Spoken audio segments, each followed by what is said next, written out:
for the applause. Welcome back, everyone. I hope you got plenty to eat and are feeling refreshed. So glad to have you all back here and to introduce our next speaker, who's Koen Paas, and he is the lead developer for XApp at the XRPL Labs. Koen's going to talk a little bit about his experience using the decentralized exchange feature and how powerful it can be when leveraging a trading platform. Up next, Koen.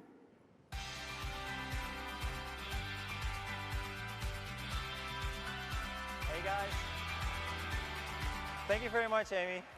So yeah, I'm going to talk about the decentralized exchange a little bit. So my name is Koen Paas, and I'm a developer at XRPL Labs, the creators of XAM. So you can find me on Twitter at Koen Paas.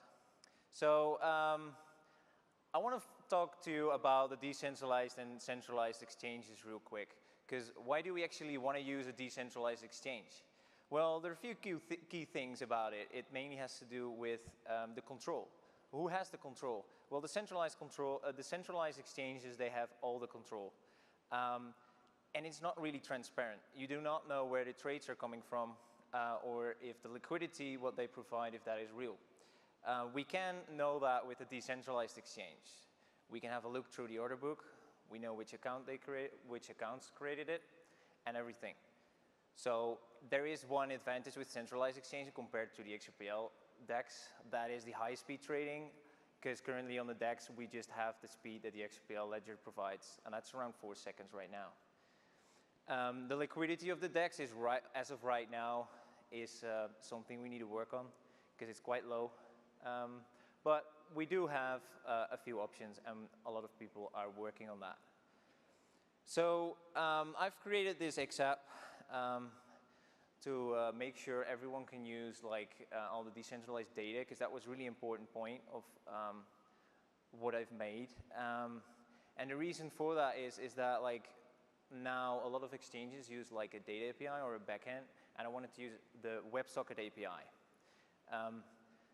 And it needed to be fast and efficient as well. And the intuitive design was also for traders and non-traders, because the blockchain on itself can be quite daunting for people who have never interacted with it. And it's quite important to get that right so people do not make the wrong mistakes and lose their money, because it's all on their hand and there's no one to blame except yourself. So that's really important. And that there is no restrictions on currency pairs. I'll show that in a little bit. So how did I create this? So to create this app, and we first need to have a connection to the WebSocket API.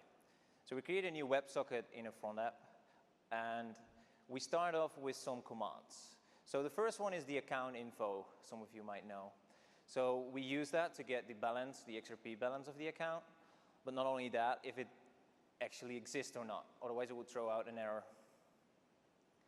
After we know all that, we go into the active orders and Ripple state. We want to get those two with the account objects method. So what do? So the active offers are basically the offers that those are objects on the ledger. I will show you how that object looks like in a little bit. And the Ripple state is basically your IOUs or your assets or the trust lines you have set up at your account.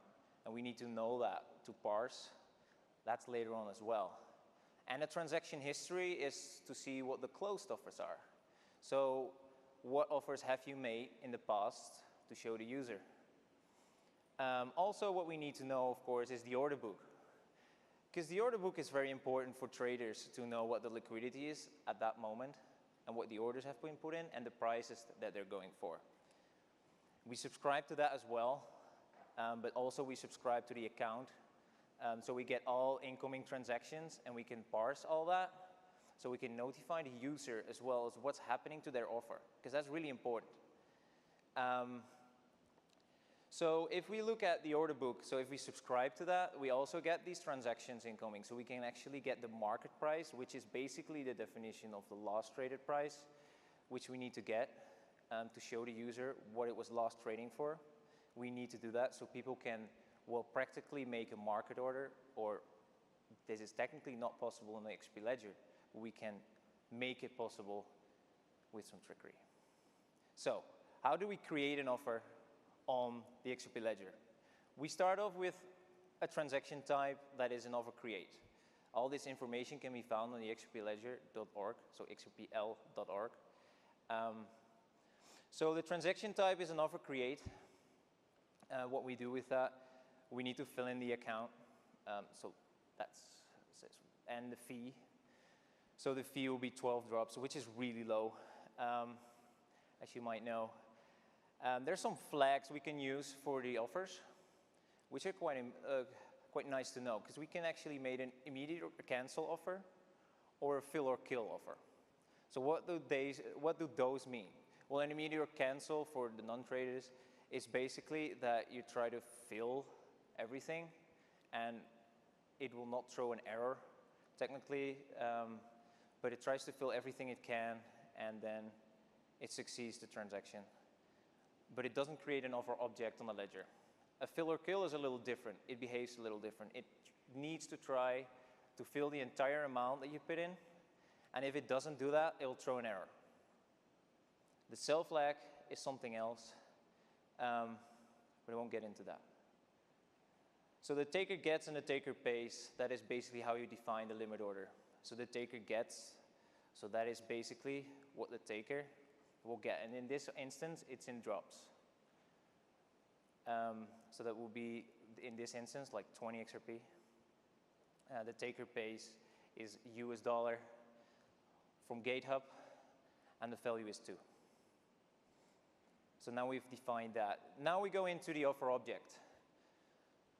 So this is what we basically create once it's active, or open once you fetch all the account objects. So why do we need to know this? So we know that this one is like basically a good till cancel offer. So it will stay active until the user cancels it or it's totally filled.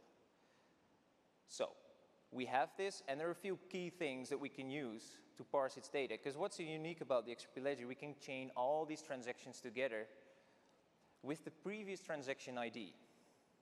So what we do with that is that this offer object, as you can see, is that there is a previous transaction ID that we can fetch and chain all transactions. So we want to get the offer create transaction for something cool so we can show the filled status. So we can chain them all together and we know what happened to that offer object. So the sequence is something else. That is the offer create sequence. So when someone created the offer, it will create a sequence. So every transaction creates a sequence on the account. And basically, we can identify the transactions with that sequence because that information will be given. And here you see the limit order as well, like the taker gets and the taker pays. The index is something we can identify the offer object as well. So that won't change. So now about the parsing and like how do we do the parsing of all this data we're going to get? So with each transaction that's coming in, we get metadata. So what do we do with that? So I'm showing here like 3 different types of changes to the nodes. So you can have a created node. This actually means that you create an offer object on the ledger. So that's happened. And you can see there is a new fields key. And the ledger entry type is an offer. And you see the ledger index. So that's the same index as here, as you can see at the bottom. So we can identify that offer. The modified node is something, so we modify things. So what do we modify? Or actually, what's modified? And what's modified could be a couple things. So what I told you, like sometimes you create an offer object and sometimes you don't. So when you create an offer object, it's only when you have a good till cancel object. So that only happens when you did not put any flags in, like an immediate cancel or a fill or kill. So then we can actually create this object and we can look and see all the data. With a modified node, we actually can see some things that are really interesting. So we can actually modify the offer object, but we can also modify the ripple state or the account root. So if we know these changes that are happening because of that you created this offer, we know what the field status is going to be, which in a later slide you will see why that is necessary and we need to know. And a deleted node could mean 2 things. It could mean that a user has canceled the offer manually or it has been filled in its total. So that's interesting to know as well, because we do not need to keep track of that offer anymore. So how will that look in a UI for the user to see? So here you see we have made a transaction from we actually created an offer from XRP to a test currency, and it's currently active, so it's an object on the ledger. The number you're seeing below that is the offer sequence that it's created. And next to that, you see the date on which it's created. Below that, you see again the status is active, and the filled status is partially filled. So it modified some states. So it's modified your Ripple state or your account root. So in this example, we created an offer for 260 XRP, and we wanted to buy 0.005 test currency.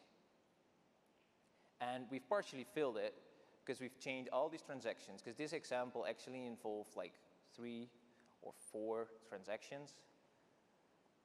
And all combined, we can show you this.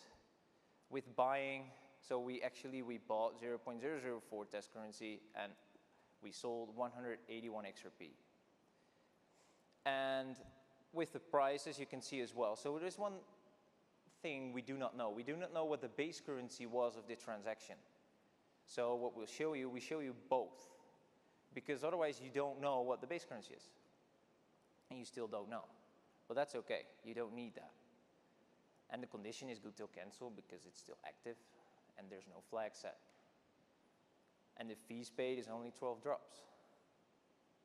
And you can cancel it right there. And you see a shorthand of a different transaction for the user. So all combined with all these methods and parsing we've done, we can show the user this. On the right side, you see the order book and the market price. And on the left side, you have a little form on how you can buy with a market order or basically a limit order, and you can set your flags. But below that, you can see what the filled status is. It's not been filled, it's still empty. So basically, this is what you can do with the XRP Ledger DEX. So it's quite powerful, and it just looks like a normal trading app, and that's basically what we wanted to go after. That you just have something that just works, is just as any other, and you have no idea that you're actually using the blockchain. And with that, that concludes my talk, and you can trade as if your underpants is on fire. So thank you very much.